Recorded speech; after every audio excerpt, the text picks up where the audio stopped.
Mari kita melihat negara mana yang merupakan mitra dagang Tiongkok terbesar di dunia. Apakah Amerika? Uni Eropa? Bukan. ASEAN adalah mitra perdagangan Tiongkok terbesar, nomor 1. Apa artinya data ini bagi kita? Secara prinsip dagang, artinya Tiongkok mendapatkan keuntungan terbesar dari ASEAN. Catat ya, Tiongkok tidak akan dagang kalau tidak untung. Di dalam bernegara, kita harus dapat pastikan dan harus Anda ketahui, ini pelajaran bernegara. Tidak ada yang namanya friendship atau sesama negara itu berteman. Karena pada dasarnya, di ujung-ujungnya, setiap negara selalu mementingkan nation interest negara masing-masing. Ini yang perlu berkali-kali kita ingatkan. Kalau pejabatnya mengerti bernegara, maka bukan personal interest dan kepentingan jabatan yang didulukan, baru rakyatnya. Harusnya rakyatnya didahulukan, baru kalau ada implikasi cuan buat dirinya, ya atur dah sana. Walaupun sebenarnya itu tidak boleh, tapi namanya juga pejabat berkuasa mutlak.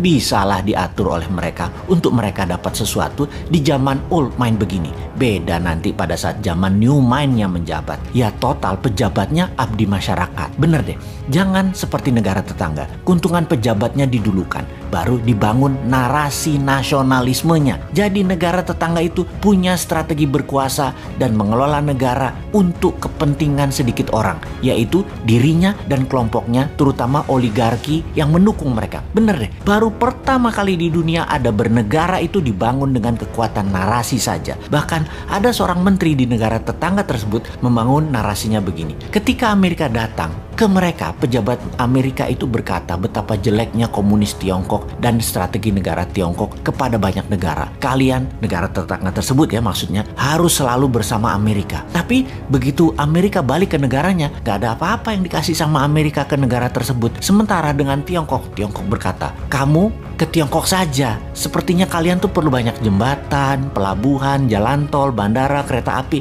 Sini, kami yang bangun. Gak perlu uang, kami sediakan. Yang penting nanti kalian nyicil ya, bayarnya ya. Kalau kalian gak ada uang juga untuk nyicil bayarnya, gampang. Bisa pakai sumber daya alam kalian dan tenaga kerja kami bisa kerja dengan aman di negara kalian. Jangan dihalangi, nanti kami gak invest lagi di negara kalian. Dan pejabat negara tersebut membantu penuh dengan ketaatan mutlak ke Tiongkok. Ini cerita negara tetangga, juga dengar dari bisik-bisik tetangga. Kagum rupanya pejabat tadi dengan Tiongkok, yang memang hebat sih fakta strategi bernegaranya. Misalnya ya, perbedaan Tiongkok dengan Amerika lainnya lagi adalah Amerika membangun pesawat F-35 itu biayanya sekitar 1,7 triliun dolar atau 1.700 billion dolar atau sekitar 10 kali APBN Indonesia. Tiongkok dengan yuannya senilai 1,7 triliun dolar juga. Beda, tidak membangun pesawat tempur tapi mengikat 70 negara dengan obor atau dengan One Belt One Road-nya. Faktanya lagi pesawat Amerika itu tidak pernah terbang lama, apalagi berperang, sementara Tiongkok menggunakannya untuk membuat negaranya punya aset di negara lain. Disinilah Amerika akan kalah dengan Tiongkok dalam jangka panjang karena Tiongkok memikat dengan terlihat membantu ekonomi sebuah negara. Jadi kasihan memang banyak negara tetangga kalau pemahaman bernegara pejabatnya tipis dan kuat narasi membangun nasionalismenya, negara tersebut akan habis aset nasionalnya dan anak cucunya nanti ketika mereka nggak jabat tinggal bayarin hutang. Inilah yang disayangkan oleh New Mind. Pertanyaan sederhana, Tiongkok punya yuan sampai senilai 1,7 triliun atau 1.700 billion dolar itu datangnya dari mana? Inilah yang akan kita lakukan di masa nanti ketika old mind lengser dan ketika rakyat dengan sadar tidak memilih old mind lagi. Apa yang kita lakukan? Printing money berbasis proyek termasuk proyek negara lain. Ini harus huruf kapital ya, yang akan kita kuasai. Sekali lagi, negara yang akan kita kuasai. Dialog mengenai printing money memang banyak menimbulkan kontroversi, namun tetap harus kita perjuangkan. Kita semua tahu bahwa pejabat di negara demokrasi harus siap ditantang dengan pemahaman yang lain yang baru yang mungkin lebih baik. Namun ketika ada yang mengatakan printing money, sayangnya otak langsung ada kata inflasi dan mengatakan ini akan menyebab pemerintah menjadikan negara hiperinflasi. Siapapun yang bicara seperti itu berulang-ulang, pasti orang ini nggak pernah belajar ilmu ekonomi. Nggak segoblok itu ide printing money menghasilkan hyperinflasi kayak Venezuela Venezuela. Naif bener yang ngomong begitu. Semua ada dalilnya, semua ada bukti yang telah dilakukan dan berjalan dengan baik. Kita ingetin ya, pada saat sebelum Perang Dunia Kedua, yang mana untuk biaya Perang Dunia Kedua, ekonom terkenal Profesor JMK yang menjadi penghitung war cost accounting atas biaya perang yang menjadi dasar Federal Reserve cetak uang. Sebelumnya, dia menjadi penghitung Project Relief Amerika yang lain yang membuat Amerika keluar dari Great Depression. Profesor JMK juga menghitung dan membangun Amerika berbasis infrastruktur statis jalan bebas hambatan di tahun 1933 dan 1936 dalam pemerintahan FDR, Franklin Roosevelt. Juga berbarengan infrastruktur dinamis membangun industri permesinan, yaitu kendaraan bermotor, pembangkit listrik, dan alat-alat kebutuhan rumah tangga. Dana tersebut dari mana? Cetak uang berbasis proyek yang bernama New Deal. Program ini memiliki moto 3R, Relief, Recovery, dan Reform. Fokus program ini diadakan untuk mengatasi pengangguran dan kemiskinan, pemulihan ekonomi ke level wajar, dan pengaturan ulang sistem ekonomi agar depresi tidak kembali terulang. Dua peristiwa tadi, New Deal FDR untuk Amerika keluar dari depresi dan memenangkan perang, adalah strategi printing money. Oke, sekarang ke Amerika. Bosen-bosen deh lu bolak-balik ke Amerika, tapi namanya belajar ya nggak apa-apa diulangi lagi. Karena tidak ada yang namanya keunggulan di dunia ini. Yang ada hanya pengulangan, alias kalau mau unggul maka ulangi. Di sini terkadang timbul kekosletan otak si Sontoloyo ini. Selain konsep MMT di dalam membangun Indonesia yang tidak bisa diterima oleh para menteri yang pro IMF juga pro obor, maka mungkin baru bisa dijalankan setelah mereka tidak menjabat.